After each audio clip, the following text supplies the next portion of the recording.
Doc. Walking the streets. Where we at, Doc? Manhattan, downtown. We're in Manhattan. I don't really know where we're at.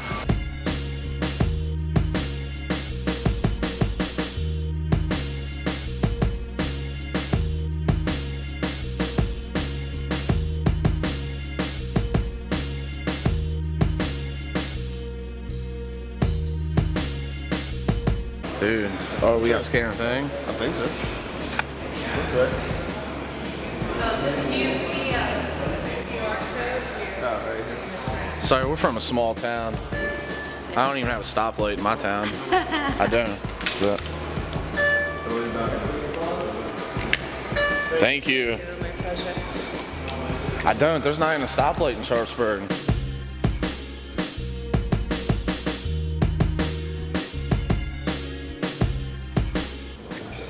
Excuse me, Doc? Yeah. Just looking for you. Sean, Man, how you nice to doing? meet you. Man, I'm doing good. How you doing? Jamie, nice to meet you.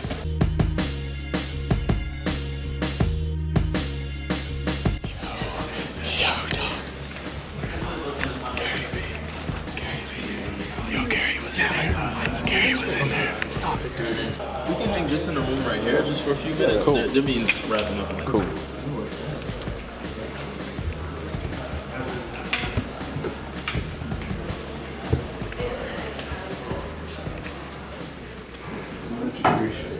Cool. Thank you so much. No problem. Where you guys coming in from? Maryland.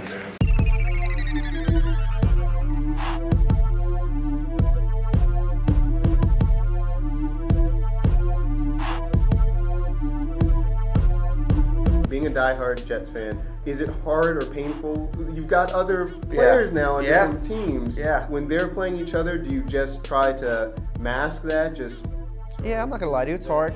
The way I look at it though is, Walt Powell plays receiver for the Bills. When the Jets play the Bills, I hope Walt scores 5 touchdowns. I hope the Jets end up on the winning side of, if it's a shootout, fine. We don't represent any Jet player on defense, so if the score's 56-49, as long as the Jets finish with 56, I'm pretty good with it. The good thing is all our guys know. We're not hiding anything. Walt knows that when he suits up on Sunday against the Jets, I'm rooting for the Jets. There's no confusion. We're not frauds. But I can still. The good thing is I've found a way where I can do both. I can root for Walt on the Bills to score as many touchdowns as possible, but I can still root for my team.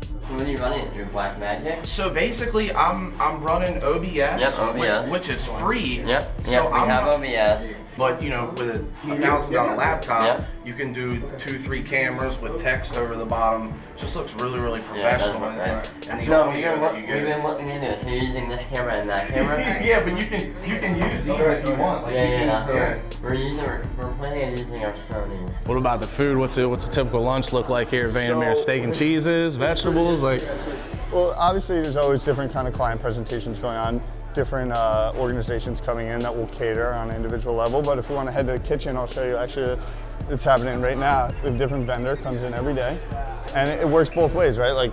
People don't even have to leave. I literally never leave the office to go get food. I just buy what's here. But it also gives a big kind of platform for the different restaurants that are coming in, This is Marcus. Hello. Marcus can give us a review of his food that he just got. It looks really good. I'm really excited about it. It's like a good variety. What's up with the pickle?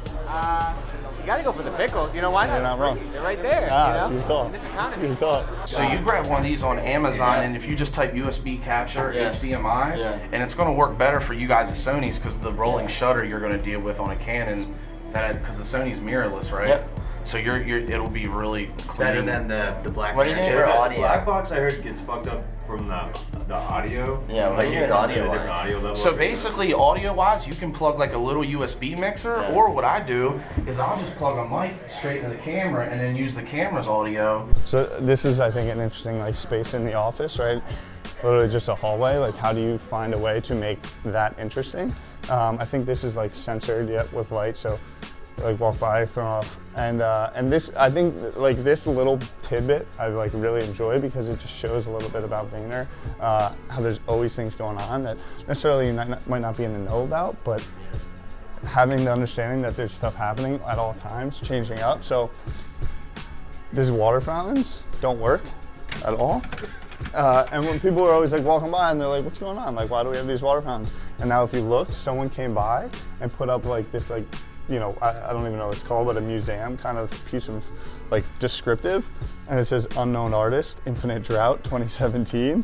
And just like gave like descriptions to like what the fuck these, you know, water fountains are here that don't even work. And 99% of the company doesn't realize, but like if you like just take the time to like see it, and we saw it and we were like, who put that? No one even knows who the hell put that up there, but that person knows, right? And so that adds their layer to it and just gives a little bit of owning and to the entire company, you know?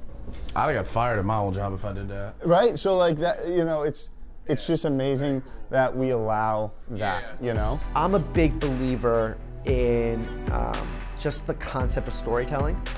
And so one of my favorite stories I ever heard in sports when it relates to recruiting is a story, and I don't even know if this story is true, I think it is in basketball with Pat Riley.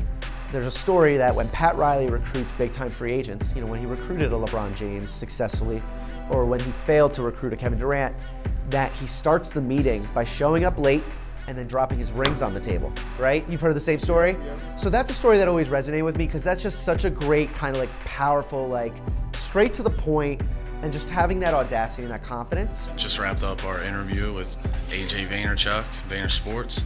Got an office tour from Tyler. Even got to meet my man D-Rock, the man with the plan.